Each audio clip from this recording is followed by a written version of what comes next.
Mas Dono, Mas Kasino, aku Indro,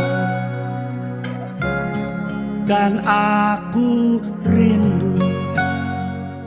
Pernahkah kita membayangkan bagaimana rasanya menjadi orang terakhir yang masih berdiri, sementara sahabat-sahabat yang menemani perjalanan hidup telah lebih dulu pergi? Di balik tawa yang pernah menghibur jutaan orang, ada kerinduan yang tak pernah benar-benar selesai. Ada kursi yang kini kosong, ada candaan yang tak lagi mendapat jawaban, dan ada kenangan yang terus hidup di dalam hati.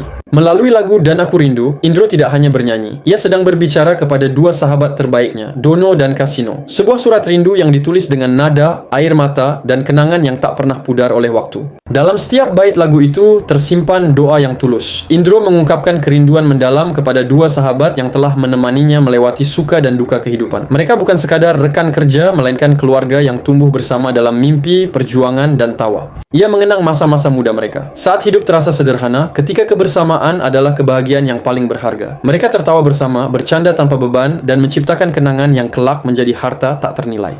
Namun waktu berjalan tanpa bisa dihentikan. Kini, Indro harus melanjutkan perjalanan seorang diri. Di tengah gemuruh tepuk tangan dan kenangan yang terus diputar oleh para penggemar, terselip kesunyian yang hanya bisa dimengerti oleh hati yang kehilangan. Ada rindu yang tak dapat dipeluk. Ada nama-nama yang hanya bisa dipanggil lewat doa. Meski demikian, kepergian tidak pernah benar-benar menghapus keberadaan seseorang. Dono dan Kasino masih hidup dalam karya-karya yang mereka tinggalkan. Mereka hadir dalam film-film yang terus ditonton, dalam lagu-lagu yang masih dinyanyikan, dan dalam senyum masyarakat yang masih terhibur oleh warisan mereka. Karena sejatinya manusia boleh pergi, tetapi kebaikan, persahabatan, dan karya yang lahir dari hati akan terus menemukan jalannya untuk hidup di tengah banyak orang. Di penghujung lagu, tersampaikan pula pesan yang menjadi ciri khas Warkop selama ini. Menyuarakan suara rakyat kecil dengan cara yang santun, cerdas, dan penuh empati. Bahwa humor bukan sekadar hiburan, tetapi juga cara untuk menyampaikan kebenaran dan kepedulian terhadap sesama. Kisah ini mengingatkan kita bahwa persahabatan sejati tidak berakhir ketika seseorang pergi. Ia tetap hidup dalam kenangan, doa, dan jejak kebaikan yang pernah ditinggalkan. Selama masih ada yang mengenang, selama masih ada yang mendoakan, maka mereka tidak pernah benar-benar hilang.